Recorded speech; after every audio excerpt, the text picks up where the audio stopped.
नमस्ते। अपडेट रुड़की में आपका स्वागत है। मैं हूं राम कुमार चौहान और आप देख रहे हो अपडेट डिस्कस। दोस्तों, अपडेट डिस्कस में आज हम चर्चा करेंगे रुड़की नगर निगम निकाय चुनाव को लेकर के। कौन प्रत्याशी जीता, कौन हारा, कहाँ की सीट किसे मिली, इसी विषय पर आज की हमारी चर्चा रहेगी। पहले हम बात कर लेते हैं रुड़की नगर निगम की। रुड़की नगर निगम से भाजपा प्रत्याशी अनीता अग्रवाल जी जो है वो जीत करके मेयर बन चुकी है। जिस प्रकार भाजपा ने अपना प्रत्याशी बनाई थी अनीता अग्रवाल को, उसके टिकट मिलने के बाद में बीजेपी कार्यकर्ताओं में और बीजेपी की जो समर्थक वोटर थे उनमें थोड़ी हलचल मच गई थी कि भाई ये टिकट किसे दे दिया और ये सीट निकाल पाएगी भाजपा या नहीं निकाल पाएगी। संशय की एक स्थिति बन गई थी। मगर जो कांग्रेस पार्टी ने यहाँ से प्रत्याशी बनाया था पूजा गुप्ता जी को, पूजा गुप्ता जी की प्रत्याशी बनाने के बाद में जो कांग्रेस के नेता हुआ करते थे यशपाल राणा, जो पूर्व में भी मेयर रहे, उन्होंने बगावत कर दी और बगावत करके उन्होंने अपनी पत्नी श्रेष्ठ राणा को मैदान में उतार दिया निर्दलीय। तो ये जो चुनाव था रुड़की का त्रिकोणीय बन गया था और त्रिकोणीय में जो है आशा लग रही थी यशपाल राणा की कि यशपाल राणा सीट निकाल लेंगे। इसी कन्फ्यूजन में जो है कांग्रेस के जो वोटर है वो यशपाल राणा की तरफ आकर्षित हो गए और यहाँ जो कांग्रेस की प्रत्याशी है वो कहीं ना कहीं तीसरे नंबर पर ही पिछड़ गई, पूजा गुप्ता। कांग्रेस प्रत्याशी के पक्ष में जो एक फायर ब्रांड नेता प्रचार करने के लिए आया, इमरान मसूद, जो सहारनपुर से एमपी है और कांग्रेस पार्टी का बड़ा नेता है, तो उन्होंने जिस प्रकार का जो भाषण दिया उस भाषण से भी जो वोटर बीजेपी के निर्दलीय प्रत्याशी पे और कांग्रेस की प्रत्याशी पे गए थे वो वापस आकर के उन्होंने बीजेपी को मजबूत किया और वो वहाँ से मजबूत होनी, बीजेपी की जो सीट है वो मजबूत होनी शुरू हो गई थी और लास्ट में आते आते जो है कांग्रेस प्रत्याशी को तीसरे नंबर पे पहुंचा दिया उसके फायर ब्रांड नेता के एक बयान ने। तो दोस्तों, जीतने का कारण ये कई सारे रहे बीजेपी के। यहाँ पे जो रुड़की की जनता है वो यहाँ पे जो कांग्रेस प्रत्याशी थी पूजा गुप्ता की जो चुनाव लड़ने की जो क्षमता थी पूजा गुप्ता जी की, उससे भी काफ़ी पसंद कर रही है रुड़की की जनता और कहीं ना कहीं वो मानते हैं कि पूजा गुप्ता के अंदर जो है वो मेयर बनने के पूरे गुण थे। मगर अगर वो कांग्रेस पार्टी से ना होकर निर्दलीय प्रत्याशी चुनाव में आई होती तो हो सकता है कि 100% वो यहाँ पर भाजपा को टक्कर दे सकती थी। अगर हम बात करें यशपाल राणा की, यशपाल राणा जो है वो पहले प्रथम मेयर रह चुके हैं और वो निर्दलीय ही पहली बार यहाँ पे चुनाव में जीते थे। मगर उसके बाद में उन्होंने दोबारा से जब वे मेयर की यहाँ पे सीट पे अपने भाई को यहाँ से उतारा था, मगर वे जीत नहीं पाए, हार गए। तो उस समय भी उन्होंने यहाँ से कांग्रेस के पर्चे पर विधायकी का चुनाव लड़ा रुड़की से, मगर वे विधायकी भी नहीं जीत पाए। अब तीसरी बार फिर से वे निर्दलीय अपनी पत्नी के लेकर के यहाँ पे चुनाव में आए थे, मगर निर्दलीय तीसरी बार भी जनता ने उन पर विश्वास नहीं जताया और उन्हें नकार दिया। तो दोस्तों, यशपाल राणा का भी जो है वो चुनावी कैरियर जो ज़्यादा है लंबा मुझे नज़र नहीं आ रहा है यहाँ रुड़की के अंदर। तो अब हम बात कर लेते हैं नगर पंचायतों की। नगर पंचायतों में सबसे पहले हम बात करेंगे झबरेड़ा की। झबरेड़ा नगर पंचायत जो है वो पुरानी नगर पंचायत है और यहाँ पर पिछली बार जो अध्यक्ष थे नगर पंचायत थे, तो अध्यक्ष भाजपा से थे मानवेंद्र चौधरी जी। मानवेंद्र चौधरी जी को ही अब की बार फिर भाजपा ने टिकट दे करके अपना प्रत्याशी बनाया था, मगर मानवेंद्र चौधरी जी यहाँ सीट निकालने में कामयाब नहीं हुए।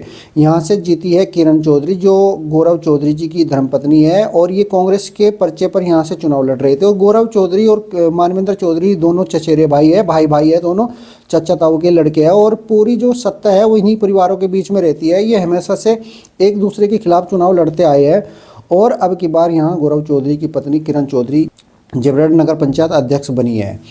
अब हम बात कर लेते हैं भगवानपुर की। भगवानपुर से रचित अग्रवाल को भाजपा ने टिकट दिया था और रचित अग्रवाल जो है काफ़ी मजबूत प्रत्याशी बताए जा रहे थे बीजेपी के और बताया जा रहा था कि इस सीट को निकाल लेंगे, मगर ऐसा नहीं हुआ। यहाँ से जीते हैं कांग्रेस के प्रत्याशी जो ममता राकेश, जो विधायक है वहाँ की भगवानपुर की, उनका पूरा उन्हें समर्थन था। और ममता राकेश के इस मामले को लेकर के 2 वीडियो वायरल भी हुए।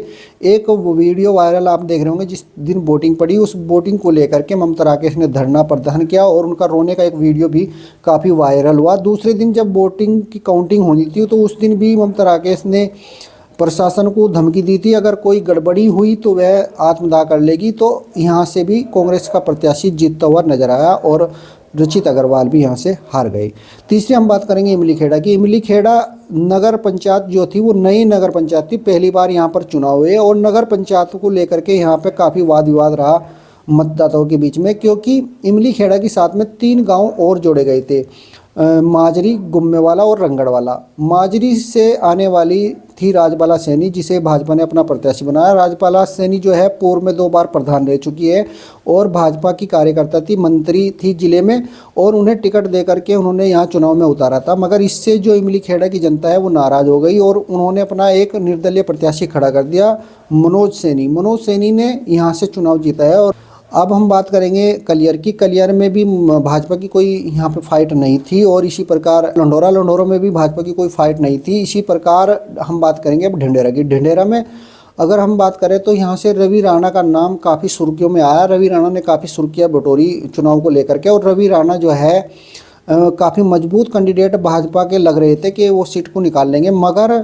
चुनाव जिस प्रकार हुआ वहाँ पे बहुत सारे निर्दलीय प्रत्याशी वहाँ पर खड़े हो गए, और कांग्रेस पार्टी से भी यहाँ पे पुंडीर जी खड़े थे, उनका भी काफ़ी आपस में वोट जो है वो विभाजित हो गई एक समुदाय की। और यहाँ से जो जीते हैं वो सतीश नेगी जी जीत करके आए निर्दलीय प्रत्याशी। सतीश नेगी जी मैं बता दूं ये भाजपा के ही कार्यकर्ता थे, और ये काफ़ी पुराने कार्यकर्ता थे भाजपा के, और भाजपा से ये टिकट की दावेदारी कर रहे थे यहाँ से ढिंढेरा से। मगर भाजपा ने टिकट दिया रवि राणा को। इसी बात को लेकर के नाराज़ हो गए और यहाँ से ये निर्दलीय यहाँ पे चुनाव में खड़े हो गए। और दोस्तों अब ये जीत करके यहाँ नगर पंचायत अध्यक्ष बने हैं सतीश नेगी जी। पहली बात ये बड़ी खबर यहाँ पे मुझे लगती है एक। और अब हम अगर बात करें पाडली गुज्जर की। पाडली गुज्जर में जो बहरोज आलम पूर्व प्रधान रहे, उनकी जो भाभी थी यहाँ से चांदनी जी, उन्हें भाजपा ने अपना प्रत्याशी बनाया था, मगर वो भी यहाँ से नहीं जीत पाई। यहाँ से जीते है कांग्रेस प्रत्याशी। और अगर हम बात करें रामपुर की, रामपुर भी नगर पंचायत जो है वो नई नगर पंचायत थी, पहली बार यहाँ पे भी चुनाव हुए, और यहाँ पे भी जो भाजपा ने एक मुस्लिम कैंडिडेट को अपना प्रत्याशी बनाया था परवेज आलम को, मगर परवेज आलम भी यहाँ से नहीं जीत पाया और ना ही कांग्रेस का प्रत्याशी जीत पाया। यहाँ से जीता है आज़ाद समाज पार्टी का प्रत्याशी। और पहली बार नगर जो पंचायत के अध्यक्षों के यहाँ पे चुनाव हुए उसमें एक सीट जो है आज़ाद समाज पार्टी की भी यहाँ पर निकल के सामने आई। ये भी एक थोड़ी मुझे बड़ी खबर लगती है। दोस्तों नगर पंचायतों में कहीं भी जो है भाजपा अपना परचम नहीं लहरा पाई, वो सिर्फ नगर निगम रुड़की को जीती है, इसी से ही संतुष्ट है। और साथ ही साथ हरिद्वार की सीट जीत गई और ऋषिकेश की सीट जीत गई, तो इन सीटों को जीत करके जो बीजेपी है वो संतुष्ट है। और दूसरी जो नगर पंचायतों की सीट पर अदर पार्टियों का या निर्दलियों का कब्जा हुआ है।